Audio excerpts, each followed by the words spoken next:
Et ce samedi 23 novembre, l'actualité, ce sont ces milliers de personnes qui ont manifesté contre les violences faites aux femmes en plein procès des viols de Mazan, à Marseille, à Lille, à Bordeaux ou encore à Paris, où les organisateurs ont revendiqué la présence de 80 000 personnes.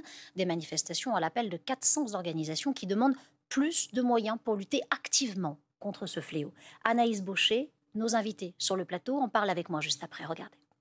La plupart du temps, encore, les victimes ne sont pas crues.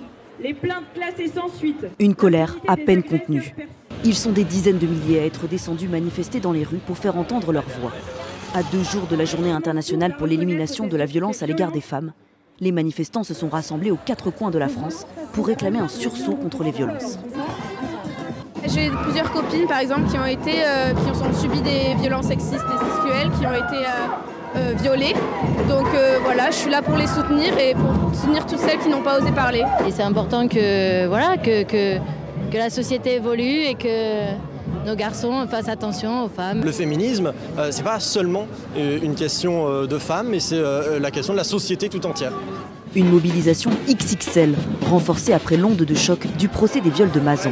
Cette affaire toujours en cours, où une 50aine d'hommes sont accusés d'avoir violé Gisèle Pellicot, inconsciente et droguée à son insu par son mari. Mais cette femme, elle est tellement forte et je pense qu'elle doit tous nous inspirer par le courage qu'elle a. Vous voyez le monde qu'il y a, eh bien ça veut dire que ces questions travaillent en profondeur la société. L'appel à manifester émane de plus de 400 organisations avec des centaines de personnalités impliquées. Les associations réclament un budget de 2,6 milliards d'euros par an, avec une loi intégrale pour remplacer celle jugée incomplète. La secrétaire d'État chargée de l'égalité femmes-hommes, Salima Sahar, a promis des mesures concrètes pour le 25 novembre. Elle viserait à améliorer les dispositifs d'accueil et de prise en charge des victimes, notamment en milieu rural. Depuis le début de l'année, on dénombre 122 féminicides, soit une femme décédée tous les 3 jours.